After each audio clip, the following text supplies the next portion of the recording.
bringing you the latest news from Coronado Athletics. This is the Mustang Fan Zone podcast from 100.7 The Score. Good Monday evening and welcome into the high school fan zone on 100.7 The Score.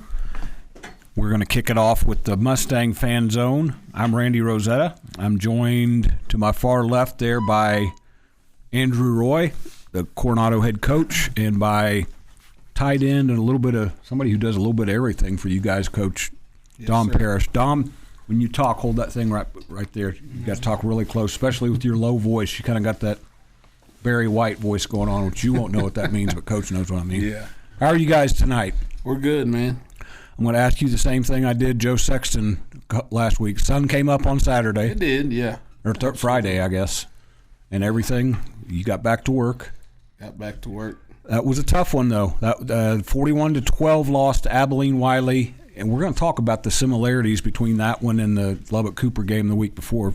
First half, you're clicking along, and then all of a sudden kind of hit a pothole and couldn't get back on the road correctly. But I'm glad you brought Dom because we're going to start by talking about him. He had a big night stretching the field for you guys from that, I say tight end position, but I was a tight end in high school. I would have been jealous if I'd have got to do some of the stuff you got to do. Yes, sir. Dom, that was a pretty big night for you. I know you wanted to get the win, but spreading your wings a little bit offensively and doing some things, catching 2 touchdowns, running for a first down, right? Yes, sir. That was a pretty good night for you. And after last year when you had to do some different things, that was your biggest game of the season so far. What went well for you individually against Abilene Wylie? I think I just had a good practice all week, and my coaches have just been pushing me to be the player that I am. And after a talk with them, I just decided to go harder and running my routes full speed and not taking the play off and blocking every play.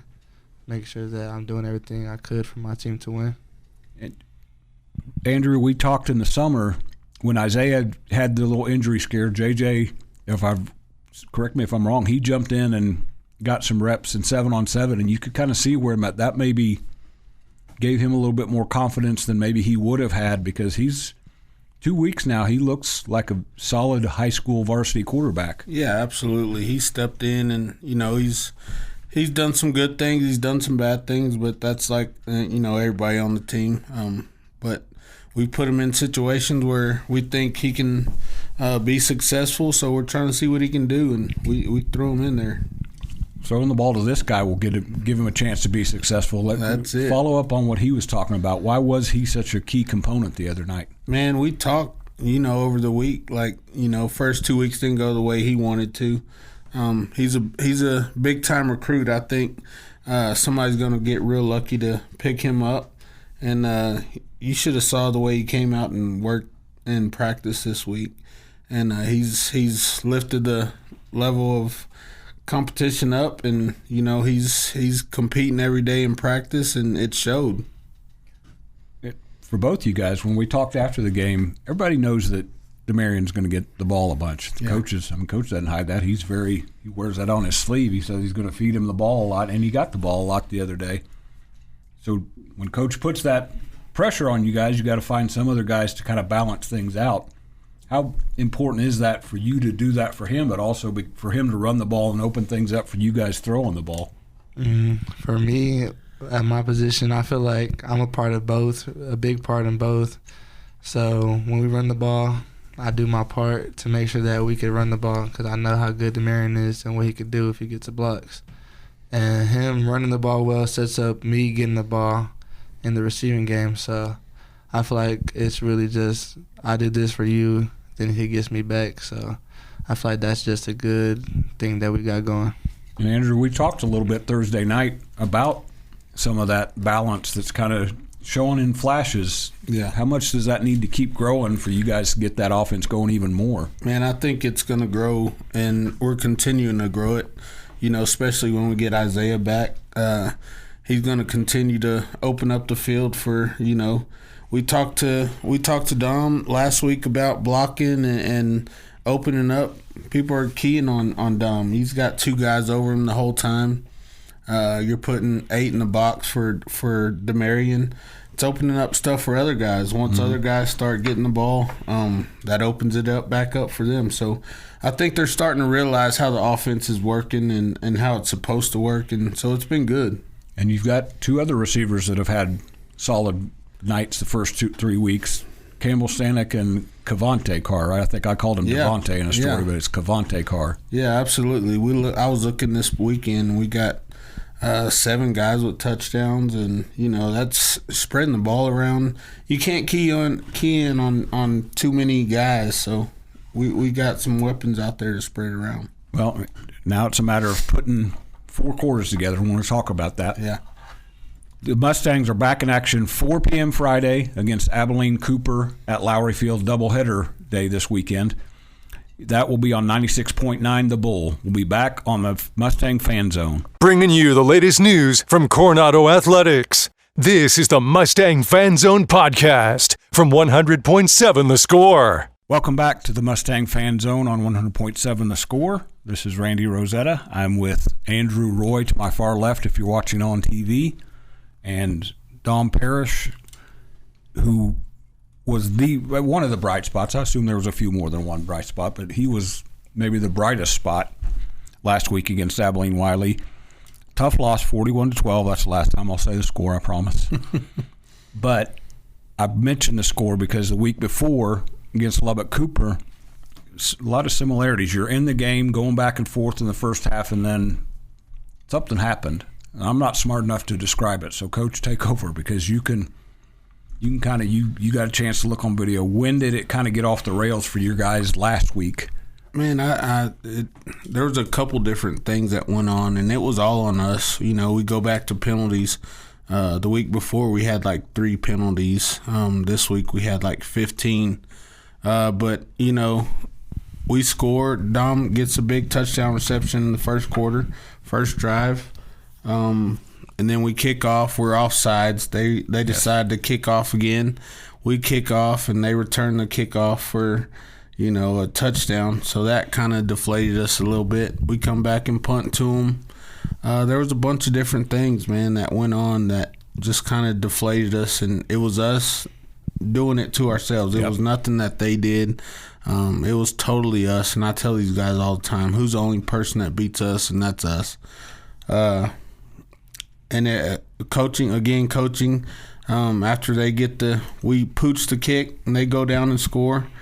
And then going into the half, 20-13, we throw three passes in a row, take off like 9 seconds.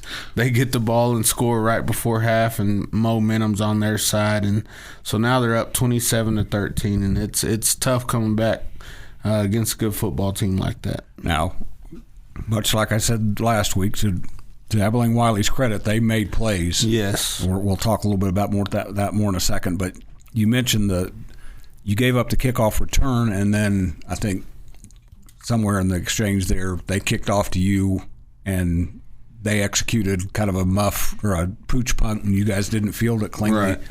That's tough when you've had the defense out there. You're ready to get your guys on offense are ready to kind of get back out there, and all of a sudden the defense has got to trot right back out there. Man, and it's one of those things, and Dom will tell you, like, we don't make excuses. We say everything's perfect for us, and, guy, you think about the week that we had, with some of the stuff that was going on in all the school districts around the state. Yep. We didn't get to do a lot of special teams the way we normally do, then playing on a Thursday. So we missed out on a lot, and it showed. And that's something that we can't take for granted, and something we're going to fix this week, and just definitely something that we look for. I'm kind of rehashing a question I asked Monterey guys last week, Dom, because their game came down to a special teams play against Abilene Wylie.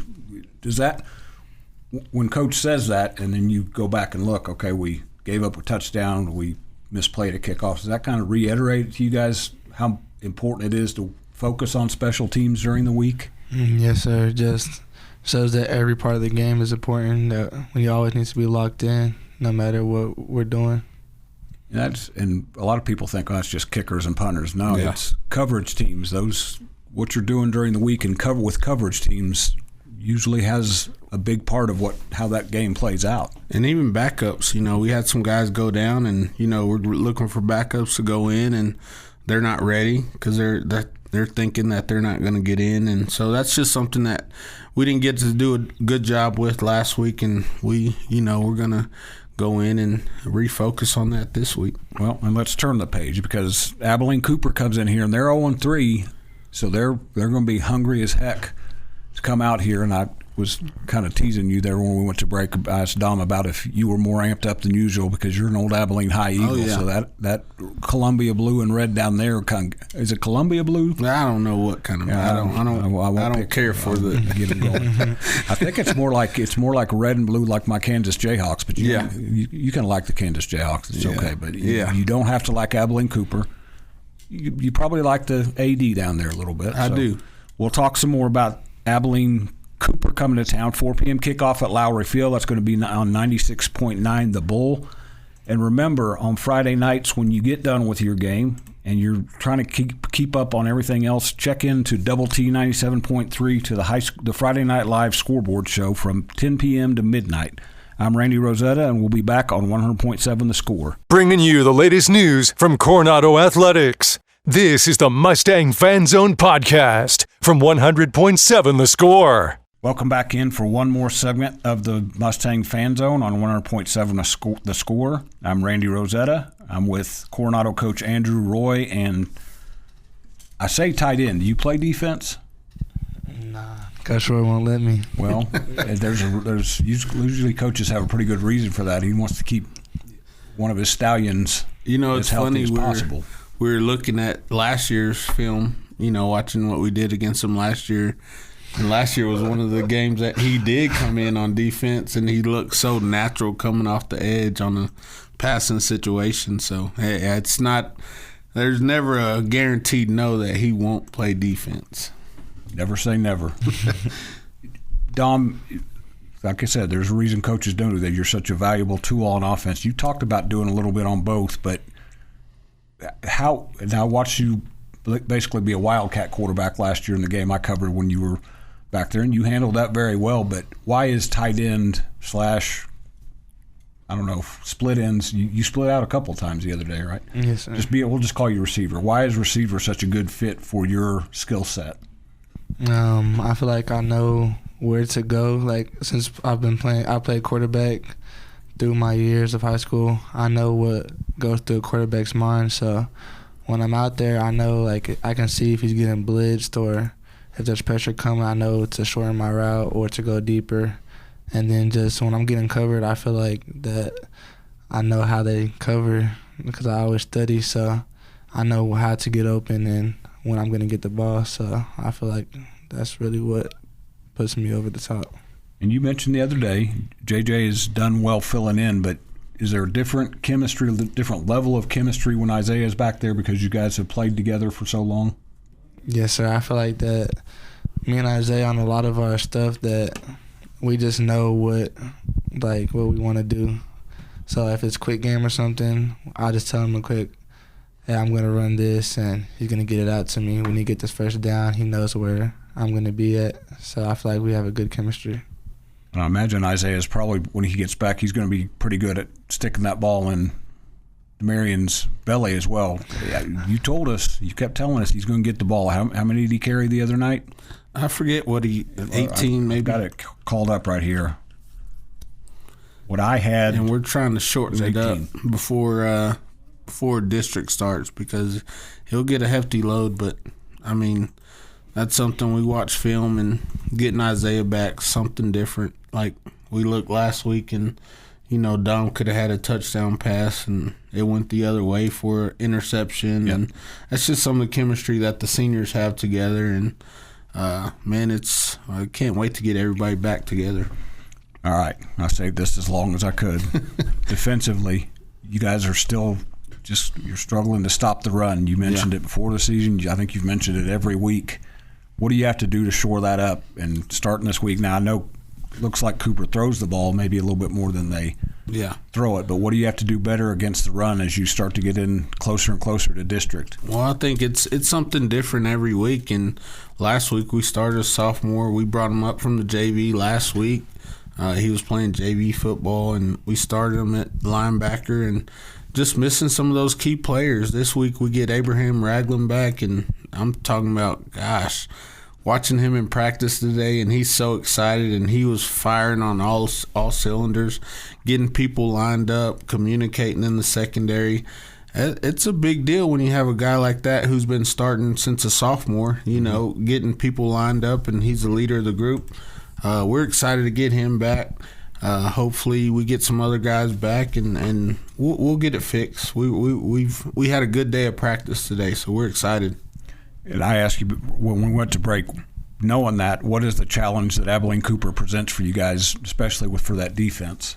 They're going to run the ball. Again, just something that's hurt us the last couple weeks, stopping the run. They got a big O-line, and we're going to be physical with them, and we think we have some things that can hurt them, and we're going to go get after them, man. We're going to be ready. We're going to let Star from last week here talk about the offense. Dom, what are some things offensively you guys have to do against Abilene Cooper this week? I feel like we just got to execute the short game and the run. They play a 3-man front, and they like to bring down linebackers, so I feel like that we could be ready for that. And with our new scheme that we came up with this week, that we're going to be ready. And like Coach said, we had a good practice today, so I feel like everything's going to go good. What I like to hear is that you guys are getting healthy. Yeah. You're starting to get guys back in the right places, because that you don't have a huge roster. You don't Right. There's some teams that do. You guys don't have that huge roster. You've got to have guys out there in the right places. And we'll look forward to talking to Andrew next week after Coronado plays Abilene Cooper, 4 p.m. Friday, Lowry Field, 96.9 The Bull.